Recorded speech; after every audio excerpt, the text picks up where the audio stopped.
माया गर्नु हुँदो रहेछ भन्ने कुरा थप तपाईँहरूले प्रमाणित गरेर देखाउनु भयो।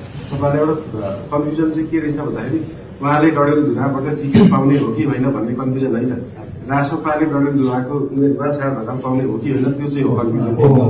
उहाँ चाहिँ फिक्स हो पार्टीको तर्फबाट सबै हाम्रो तर्फबाट, उहाँले नाइ नभनेको छैन।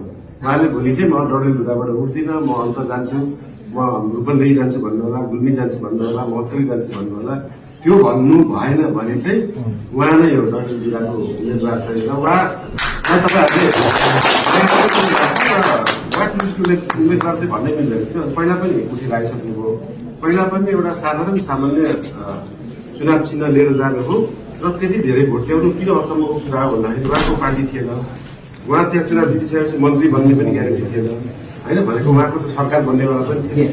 अहिले चाहिँ के फरक छ भन्दाखेरि एउटा पार्टी छ जो पार्टीले सरकार बनाउने सम्भावना छ र उहाँ त्यो पार्टीमा जानुभयो भने त्यो ठाउँको लागि बोल्ने मात्र होइन, त्यो ठाउँलाई साँच्चै केही गरिदिन पनि सक्नुहुन्छ अब।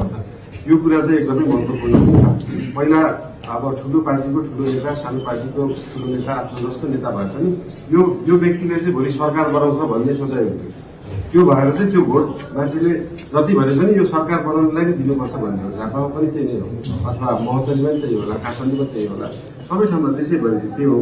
त्यो भएर चाहिँ अहिलेको लागि जति अङ्क उहाँले ल्याउनु भएको थियो बिना पार्टी बिना सरकार बनाउने ग्यारेन्टी, त्यो अङ्कले नै थाहा हुन्छ कि उहाँले एकदम राम्रो गर्ने हुनुभएको छ। तपाईँहरू सबैजनाले चाहिँ सहयोग गर्नु पर्यो, डडेलधुरा गइहाल्नु पर्यो, उहाँको लागि प्रचार गर्नुपर्ने, पार्टीको लागि गर्नुपर्ने के छ सबै पोजिटिभ माइन्डसेटले गर्नु होला। धेरै धेरै धन्यवाद।